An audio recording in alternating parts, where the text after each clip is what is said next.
네, 안녕하세요. 오이과학의 루틴쌤입니다. 이번 영상에서도 지난번 시리즈에 이어서 해당 과정, 간단히 말씀드리면 포도당이 분해되는 이 세부적인 과정에 대해서 알아보도록 하겠습니다. 네, 당연히 이렇게 자세하게는 교과서에 나오지 않으니까 학생분들이 혹시 시험 공부를 하신다면 이 영상은 굳이 필요할까 모르겠지만 그래도 교과 내용을 이해하는 데 도움이 되지 않을까 싶습니다. 지난번 영상에서는요, GADP와 DHAP, GADP를 다른 말로 G3P라고도 하는데 그 두 가지 분자 사이에서 상호 변환이 일어난다는 그 과정까지 같이 공유를 했고요. 이번 영상에서는 그 두 분자 중에서 GADP만 다른 분자로 변하는 과정을 보는 겁니다. 왜냐하면 DHAP는 해당 과정에서 사용이 되지 않기 때문에, 네, 그래서 당연히 표현이 되지 않는 거니까 그걸 좀 이해해 주시고요. 간단히 이 과정을 한 줄로 표현하자면 G3P에서 1,3P지로의 인산화, 네, GADP를 다른 말로 G3P라고도 하죠. 자, 이 G3P가 1,3P지로 바뀐다. 바뀌는데 보면 분자 사진에서 나와 있지만 인산이 PO3E-라는 인산이 하나 더 붙습니다. 그래서 인산화라는 단어가 붙고요. 자, 13피지가 도대체 뭐냐? 상당히 깁니다. 그래서 어, 좀 발음하는데 제가 곤욕스럽지만 네, 좀 최선을 다해 보도록 하겠습니다. 13 비스 포스포 글리세레이트. 네, 이렇게 읽고요. 뭐 굳이 우리말로 표현하자면 13 비스 포스포 글리세르산, 이렇게 발음하기도 합니다. 여기 뒷부분은 여기 산이란 뜻이군요. 여기 글리세레이트가 글리세르산이라는 의미를 담고 있습니다. 비스는 이제 이해되시죠? 두 개란 얘기고요. 포스포, 인산을 표현한 겁니다. 인산이 두 개 붙어 있다. 그래서 이걸 줄여서 13피지라고 표현합니다. 13은 당연히 1번 탄소, 3번 탄소에 인산기가 붙어 있으니까 그런 말을 표현하는 거겠죠. 그쵸? 자, 이때 사용되는 효소는 여기 써 있죠. GAPDH.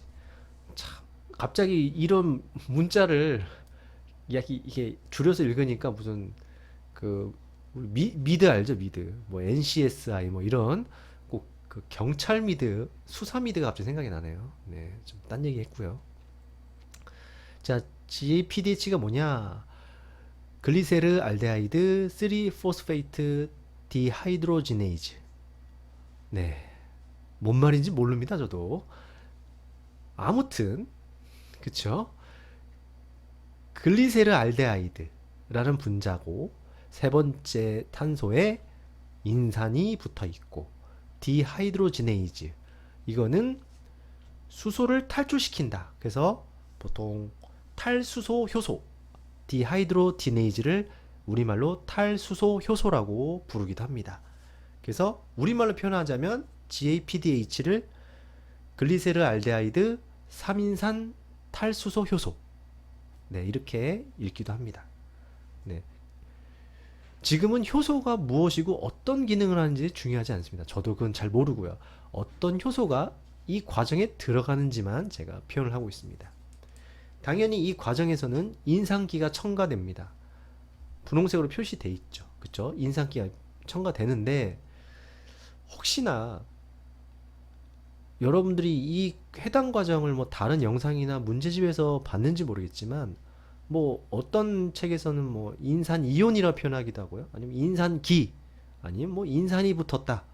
참 다양하게 표현하기도 하는데 굳이 정확하게 표현하자면 인산기 또는 뭐 인산 이온 이런 게 맞겠죠. 근데 인산기가 뭐냐? 기자가 무슨 뜻을 뜻하는 거냐 모르실까봐 간단히 말씀을 드리면,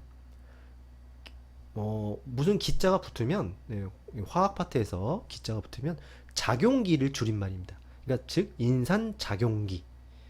작용기가 뭐냐면요, 어떤 분자가 있습니다. 뭐 이름 모를 분자가 있는데 분자에는 수많은 원소가 붙어 있겠죠. 그렇죠? 결합이 되어 있는데 그 중에서 그 분자 구조 일부가 특정한 화학 반응을 담당할 때, 특정한 성질을 가지고 있을 때, 이럴 때를 기자를 붙입니다. 즉 인상기는 특정한 화학 반응을 담당한다. 이렇게 이해하시면 될 것 같습니다. 자, 이 과정에서는 당연히 무슨 과정인지 표시 안 돼 있지만 중요한 과정이 들어가 있습니다. 바로 GADP가 13PG로 바뀌어가는 과정에 NAD 플러스라는 물질이 환원이 됩니다. 네.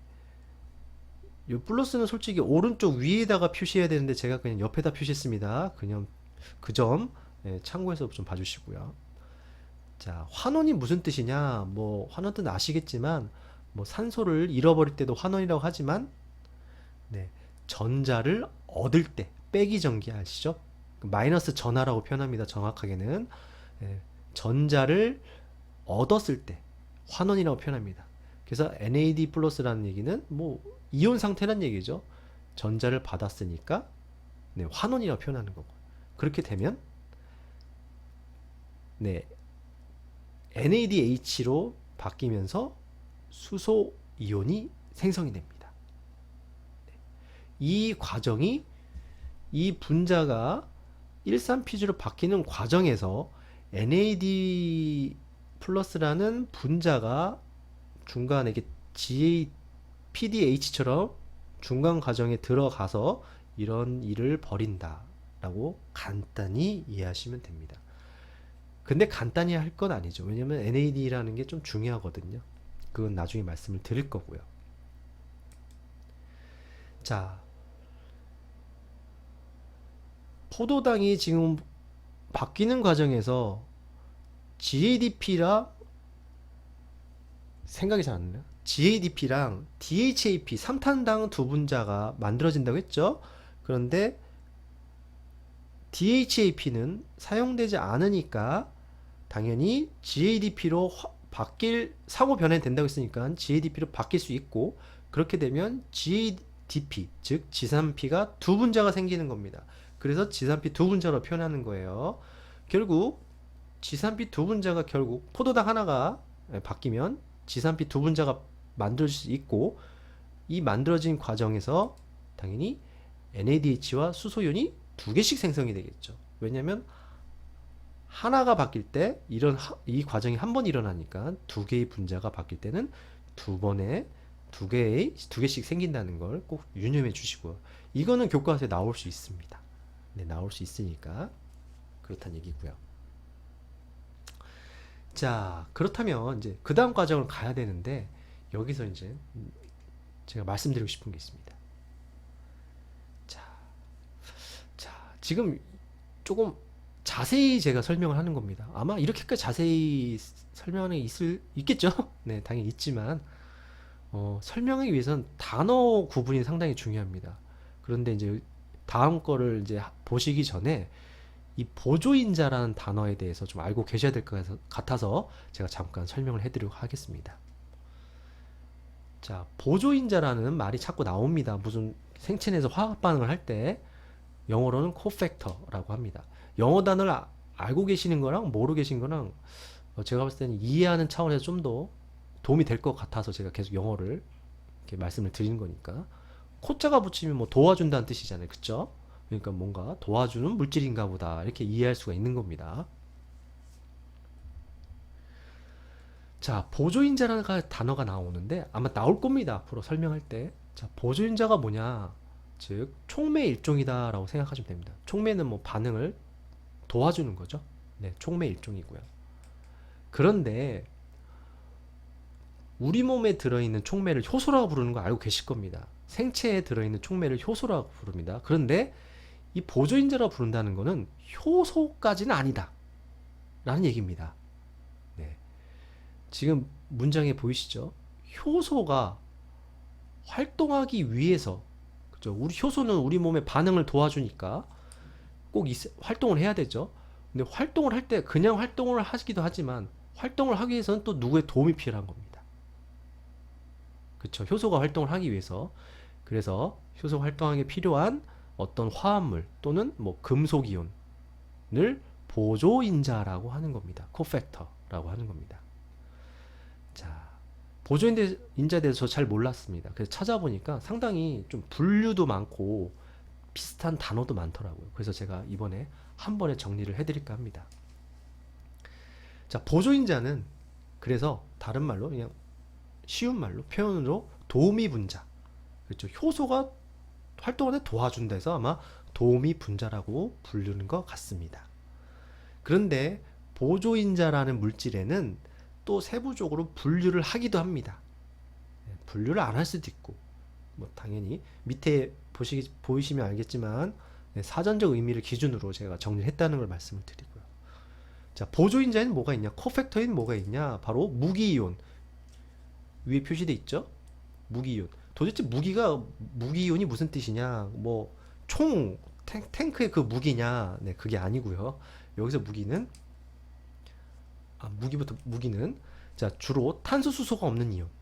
네, 보통 탄소 수소가 들어있는 걸 유기물이라고 부르거든요. 그러니까 없는 이온. 그래서 일반적인 예시가 바로 금속 이온입니다. 뭐 칼슘 이온, 마그네슘 이온 이런 것들을 조금 다른 말로 무기 이온이라고 표현하기도 합니다. 그래서 보조인자의 종류에는 무기 이온이 있고요. 그 다음에 조효소라는 보조인자가 있습니다.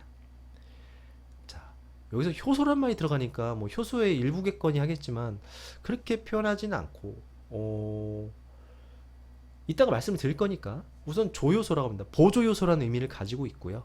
그런데 이 조효소는 대부분 비타민 성분입니다. 여러분들이 비타민 듣는 분 중에 뭐 어르신 분들이라면 아니고 저도 뭐 먹지만 남녀노소 누구나 영양제를 먹기도 하는데 뭐 복합 비타민을 먹기도 합니다. 비타민을 먹는다는 말은 우리 몸에서 조효소로 활동한다는 얘기고, 그럼 효소가 활동하는데 도움을 준다는 얘기고, 우리 몸이 더 건강해지겠죠. 그래서 먹는 겁니다. 네. 그리고 이런 조효소들은 또 우리가 흡수하는 필수 영양소로부터 유도, 바뀌는 과정이 우리 몸에 들어오면 그대로 가지 않겠죠.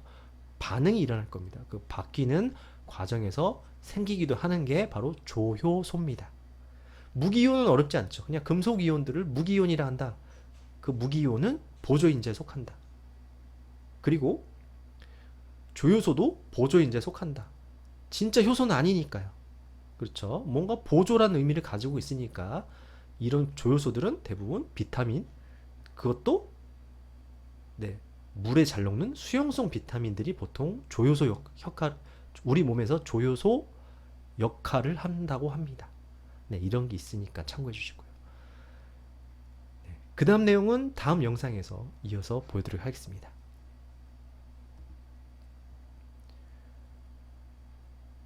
다음에 만나요.